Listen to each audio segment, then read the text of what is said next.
Sinangling mancuh jinatang tunganana bari nyerang ngarawet kalebah tempatna Mbah Raga Hejo.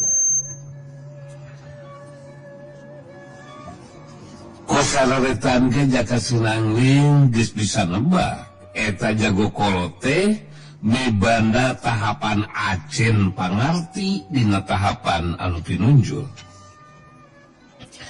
Sedengkeun kisangkal wulung anu geus mancuh kentang tunganana. Harita jadi penasaran, saya gade diri pikeun neruskeun tarungna ngagunakeun jurus anu lebih ampuh dibarengan ku kakuatan tanaga lapisan 34 bagian. Dina kayaan bari masih ngemuka kaget sabab kekuatan parajang lawan mampu nembus kekuatan ilmu waktu galung. Harita kisangkal wulung terus cerita, ya jaka Sinangling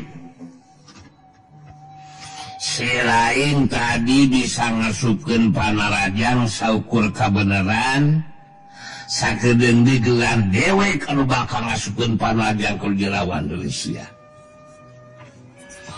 Umur jeung pengalaman dewek makalangan dunia kajawaraan aya di saluhureun si lain jaka Sinangling.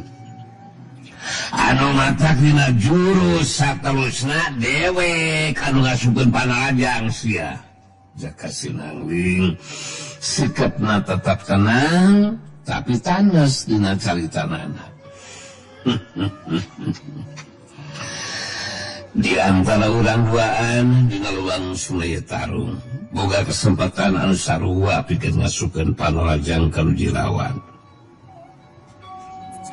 Sabab di antara urang duaan kisangkal wulung boga karab kahayang anu sarua nyata aya dina kaunggulan mampu ngungkulan nu jadi lawan.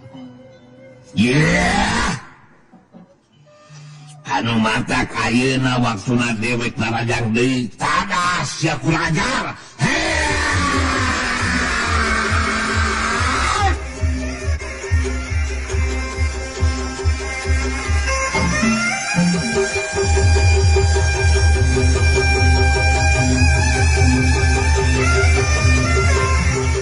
Jorelap kisangkal wulung maju di narajang. Sabatan senjata pedangna jadi beuki garang, tapi jurus pedang kalabang ireng digunakeun ku kisangkal wulung lain wae bisa diimbangan ku jaka Sinangling. Tapi jaka Sinangling ge geus bisa nebak kana setiap parobahan tata gerak jeung arah sasaran panarajang nu jadi lawan. Ngajadikeun karab kahayang kisangkal wulung bisa ngasupkeun panarajang ka Jelawan teh teu bisa jadi kanyataan. Sabab setiap sabetan senjata pedangna anu robah-robah sasaran panarajangna teu weleh bisa dibendung ditakis ku senjata iket anu jadi lawan.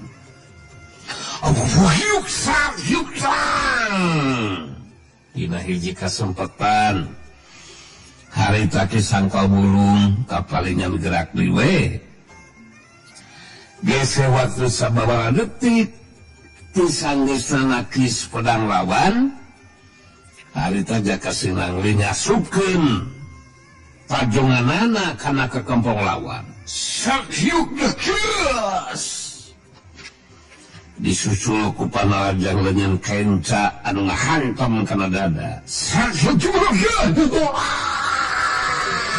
Anjing. Kana kabelangan deui aing aduh. Kisangkal wulung ngageruk kaget bari nahan ka nyeri. Terus ngabangkieun menuras sababaraha ka tukang. Tapi gancang ngajaga kaseimbangan badanna. Bangkiung daligeg raneg kisangkal wulung terus mancuh kentang tunganana. bari ngaturing hapa-napasna sarta merhatikeun nuji lawan harita kisangkal bulung ngomong dina jero hate anjir kurang ajar goblok ieu aing geus kabeunang ngadiwe ku panajang si Jaka Sinangling aduh ilmu silat digunakeun ku si Jaka Sinangling memang hebat kabuktian jurus pedang kalabang ireng digunakeun ku aing lain bae bisa diimbangan atau diimbangan tapi tata gerak jeung parobahan arah sasaran panerajang nyata bisa ditebak ku si Jaka Sinangling aduh kekuatan ilmu waktu galung ge bisa ditembus ku kekuatan panerajangna ningali kana kanyataan seperti kieu mah aing kudu sadar diri ieu pikeun ngagunakeun kekuatan ilmu mantra tangkara sigana ku mantra langkara mah aing bakal bebenangan ya aduh gila neruskeun tarungna harita kisangka wulung saya gadiri deui pikeun ngagunakeun kekuatan ilmu mantra langkara nu diharapkeun bakal mangaruhan kana tata gerak nu jadi lawan dina waktuna rek ngasupkeun panerajangna. Kisangka wulung heuteub seukeut kanu dilawan tus nyarita. Hei, Jaka Sinangling, tarung masih kena langsung dari sia. Dewek masih kena mampu neruskeun ieu tarung. Sarta dewek sanggup pikeun ngarubuhkeun nu jadi lawan. Si lain ulah rek coba-coba ngejar sia. Tinggalkeun ngipan sama Jaka Sinangling.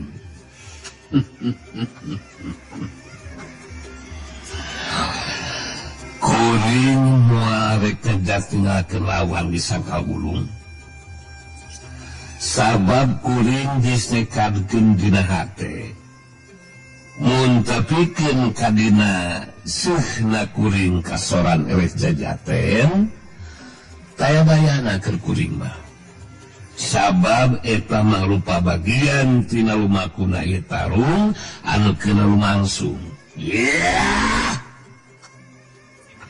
Kalah kumaha oge dewek nu bakal unggul si Jaka Sinangling. Tadah ku si lain kekuatan ilmu mantra langkara.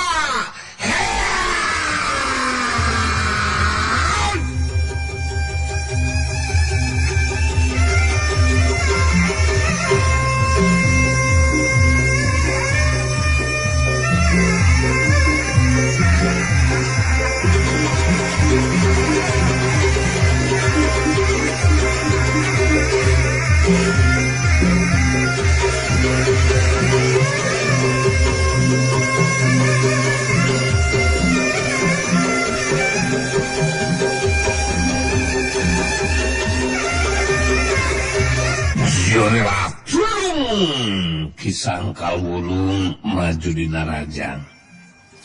Bari ngagaro nyebutkeun kekuatan ilmu mantra langkara. Tapi tata gerak jeung arah sasaran panerajang lawan geus bisa katebak ku Jaka Sinangling. Hiuk terang. Waktu Jaka Sinangling nagih senjata pedang lawan anu kadua kalina ku senjata iketna. Harita Jaka Sinangling dinyawi aya celah lolong kerang kosong. Pikeun ngasupkeun panerajang balasanana. Senjata iket Jaka Sinangling ngahandem kana dada lawan. Sarcuk cebersasa. Sedengkeun leungeun anu kencak nyodok kana beuteung lawan. Sodok beuteung geuk ngeuk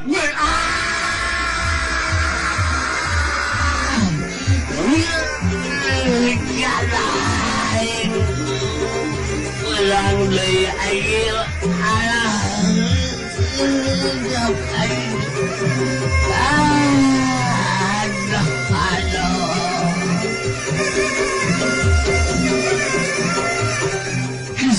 Wulung ngagaunahan ka nyeri bari ngapanggil mundur sababa rengkah ka tukang. Tapi kekuatan daya tahan badana memang hebat oge. Harita Kisangka Wulung masih kena bisa ngajaga kasaimbangan badana. Bangkil, galigeg, raneg, saterusna mancuhkeun di tangtunganan. Bari merhatikeun uji lawan Kisangka Wulung ngupat tina jero hatena. Edan bener-bener aing asa terpercaya. Aduh ningali kana ieu kenyataan tata gerak Panarajang sejak Sinangling tetela teu kapangaruhan kekuatan ilmu mantra langkara. Aduh Panarajang mah tetep labas kena kana sasaran. Padahal dina jarak deket seperti tadi kuduna tata gerak Panarajang sejak Sinangling kapangaruhan ku ilmu mantra langkara. Kurang ajar kemampuan ajen pangartina sejak Sinangling. Aduh jelas bisa dianggap enteng kayak gimana. Bagi namaan kakagetna sabab jaka Sinangling tata gerak Panarajangna dina jarak anu deket tetela teu kapangaruhan ku kekuatan ilmu mantra langkara. Panarajangna tetep labas kena kana sasaran. Kanyataan anu meh teu bisa dipercaya ku Kisangka Wulung dina waktu harita. Mbah Raga Hejo anu merhatikeun kana lumangsungna tarung. Jadi kagiteun oge ningali kemampuan ajen pangartina jaka Sinangling. Tarung geus lumangsung sababaraha jurus tapi Kisangka Wulung anu tos kabeunangan ku Panarajang menjadi lawan. Mbah Raga Hejo harita terus ngomong sorangan. Waduh, sejak Sinangling tetela kemampuan ilmu silatna cukup hebat. Ningali kana kanyata seperti kieu mah aing kudu tatang menjelma ieu.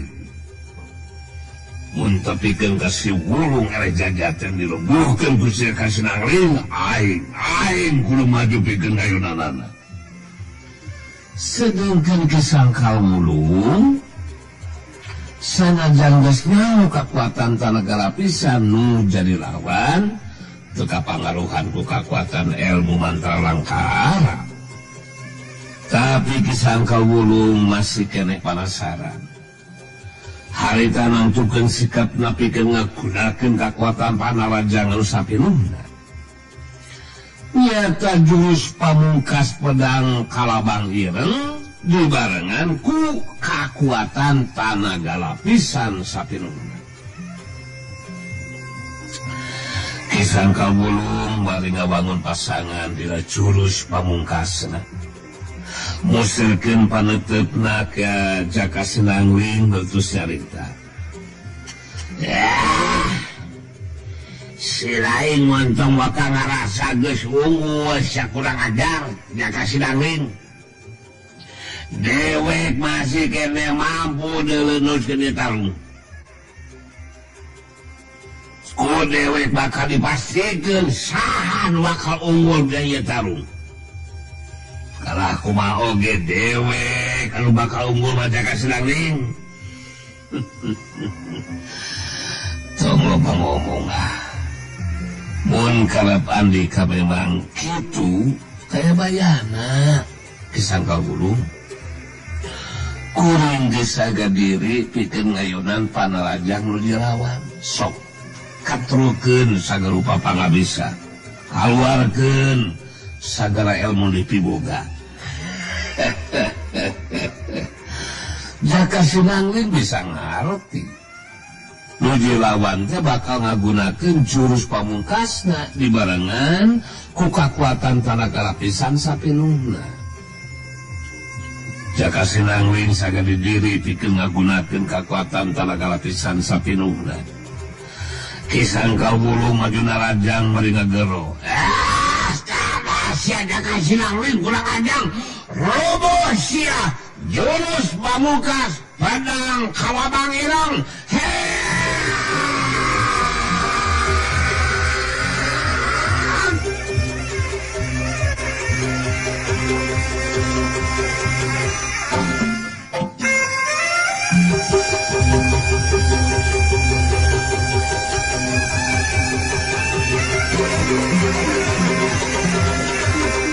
Surila Sulung Ki Sangkal Wulung majuna rajang.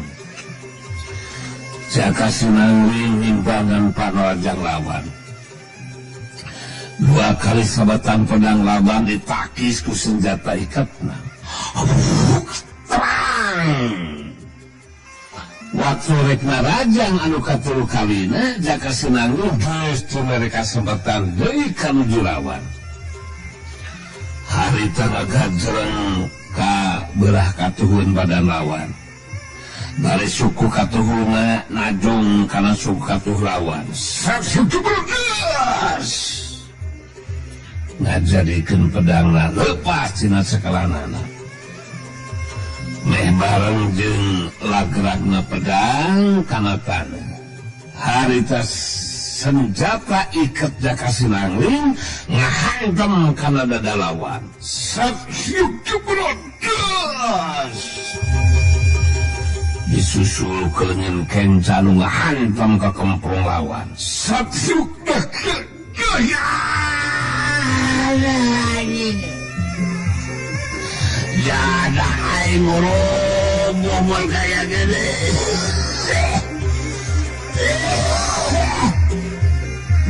Sangkal Wulung ngagerunahan ka diri bari ngajengkang oleh abka tukang justru bisa ngajaga deui kasaimbangan badana.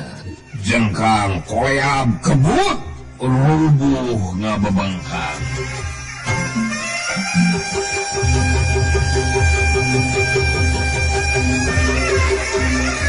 Ki Sangkal Wulung ngagerunahan ka diri bari ngajengkang oleh abka tukang justru bisa ngajaga deui kasaiman badana. Jengkang koleab kebut meh bareng jeung rubuhna Ki Sangkal Wulung hari tangan sakolepat dina jarak anu rada anggang. Mbah Raga Hejo mancuh dina tangtunganana dihareupeun Jaka Sinangling.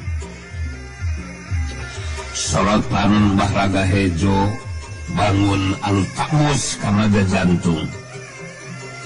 Harita terus nyarita najan direntut-rentut ngomongna tapi bisa ke hati jelas ku Jaka Sinangling. Kemampuan ilmu silat maneh memang hebat Jaka Sinangling. Si Wulung adi dewek geus dirubuhkeun ku maneh. Anu matak ayeuna waktuna maneh kudu tamu ngayunan cewek si Raga Hejo sia. Tidak akan dilakukan ku maneh secara langsung mangrupa tangkrangan ke dewek Jaka Sinangling.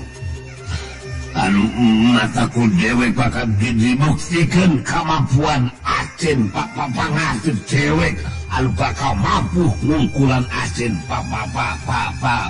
silah preman Acen pangasih dilawan. Ada manusia. Jaka Sinangling malas tutupan Mbah Raga Hejo terus nyarita. Andika sakuluna mah ngarti Mbah Raga Hejo. Tindakan dilakukan ku kuring paya di kajaba hayang ngabela wanita anu lemah, nu teu walakaya, teu bisa ngelawan. Anu jelas tindakan dilakukan ku Kisangkal Wulung mangrupa tindakan anu teu pantes dilakukan ku Jagakolot. Anu keukeuh rek maksakeun karap jeung kahayangna ka non alina. Maneh kudu ngarti Jaka Sinangling. Si Wulung ngalakukeun tindakan lantaran ngalaksanakeun parentah ti dewe. Anu katarik perhatian ku si Non. Anu jelas tindakan maneh sarua jeung masalah jeung cewek. Anu matak maneh kudu narima karena akibatna sia. Mun sikap Maharaga Hejo seperti kitu mah mangka kuring ge tang tuwe bakal narima sagarupa akibat anu bakal karanapan kuring dina waktu ayeuna. Maharaga Hejo Jaka Sinangling nganeskeun dirina bakal narima sagarupa akibat anu bakal tumibah ka dirina. Mbah Raga Hejo harita langsung ngagunakeun kakuatan ilmu pejah lutira anu marengan kana kakuatan panarajang jarak jauhna. Curug katuhunan ditunjukkeun ka lebah Jaka Sinangling. Getaran kakuatan jarak jauh muru kana tangtungan badan lawan.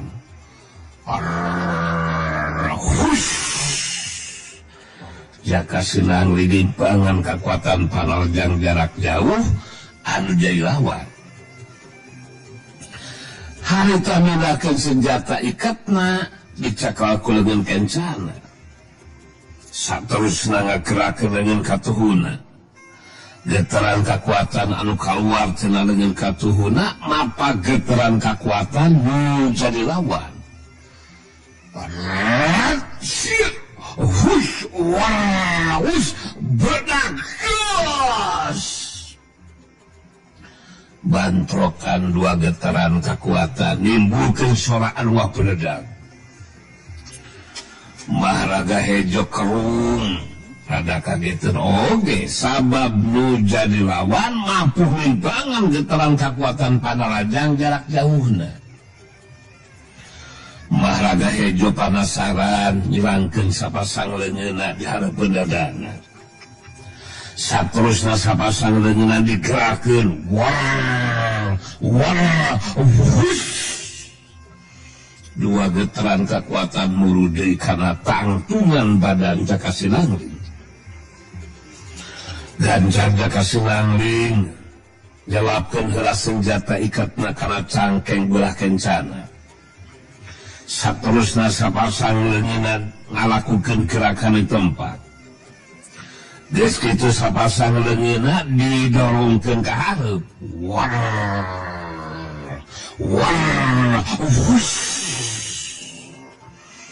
Dua getaran kekuatan anu kaluar tina sapasang leungeunna mapak dua getaran kekuatan nu jadi lawan.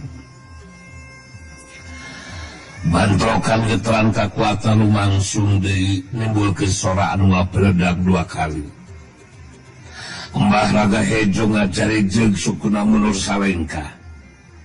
Sedengkeun Jaka Sinangling geser sajengkal meh dina waktu anu bareng duanana pada marancuhkeun di tangtunganana. Mbah Raga Hejo jadi beuki panasaran.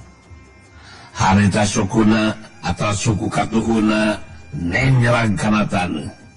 Kenyelang. Getaran kekuatan dina jero taneuh maju muru ka lawah Jaka Sinangling. Pikeun nimbangan getaran kekuatan dina jero taneuh anu maju muru kana tangtunganana. Harita Jaka Sinangling berat laku terus ngantalkeun dampal dengan katuhuna.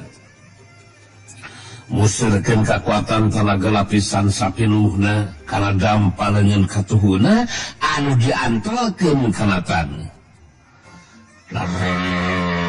keluar getaran kekuatan dina jero taneuh anu keluar tina dampak dengan katuja kasinangling. Dua getaran kekuatan dina jero taneuh harita bantrok ngajadikeun di tengah-tengah di antara dua tangtungan badan anu keur tarung harita dina jero taneuh aya dua getaran kekuatan bantrok. Bedak gas kadene sora anu ngabledag saterusna taneuh ngangkat ka luhur terus paburisat mancaura.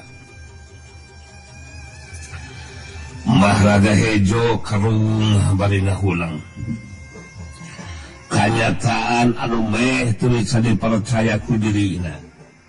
Sabab anu jadi lawan teh mampu ngimbangan kekuatan ilmu pejah ludira anu marengan karena kekuatan panarajang jarak jauhna.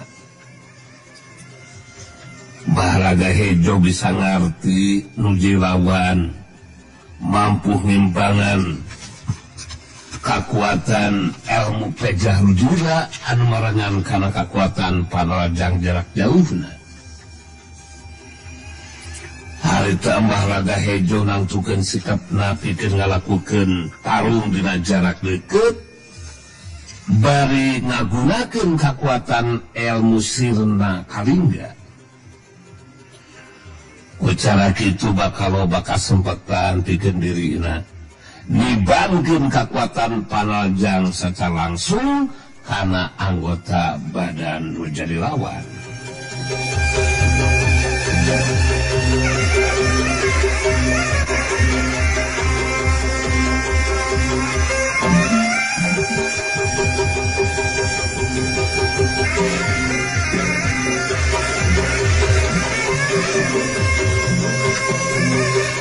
Mengali Mbah Raga Hejo tak saga diri pikeun neruskeun tarungna.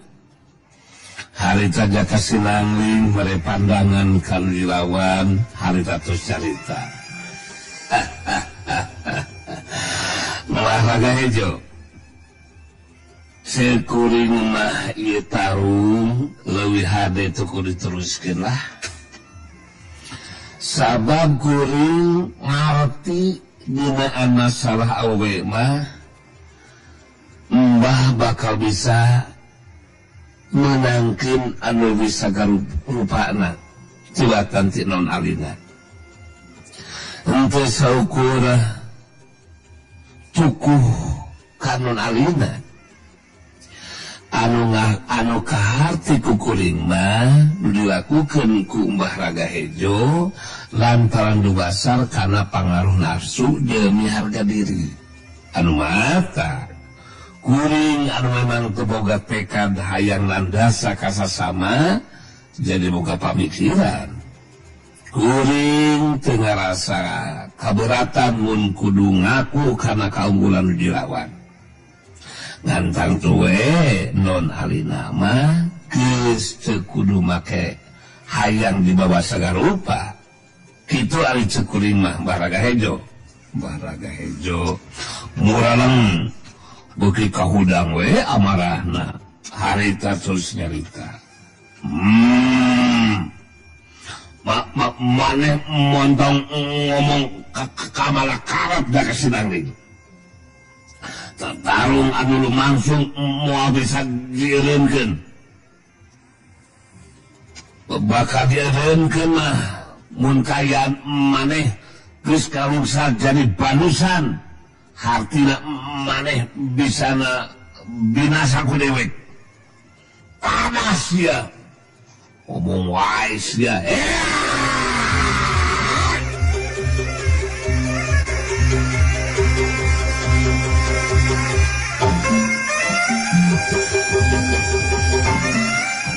Mbah Raga Hejo ngajolat majuna raja ngagunakeun kekuatan ilmu pejah ludira anu bakal digabungkeun jeung kekuatan ilmu sirna kalingga. Ningali anu jilawan narajang teu ngagunakeun senjata. harita Jaka Sinangling itu ngagunakeun di senjata ikatna. Harita ikatna dipake deui saterusna nyimpangan datangna Panarajang nuju lawan. Jaka Sinangling ngabendung Panarajang lawan. Sauhyuk keras. Bantrokan kekuatan tenaga lapisan. Ngariwatan dengan masing-masing lumangsung.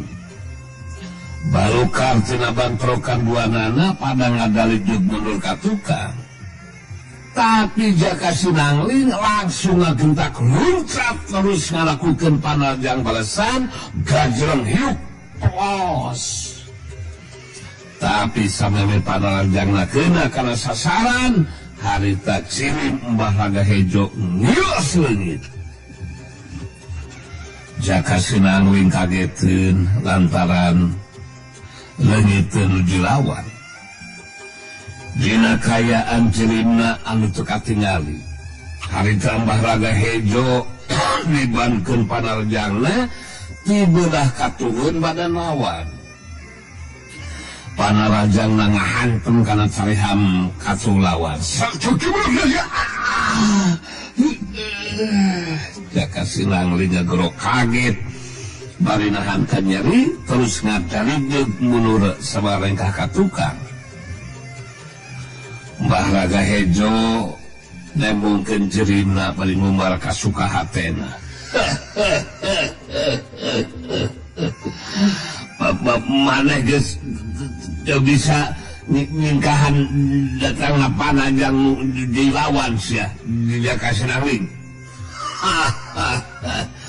Kakasan Panarajang dewek anu nganung kakakotan ilmu pajah ludira jeung kakuatan ilmu sirna kakalingga moal mampu dimangan ku maneh Jaka Sinangling.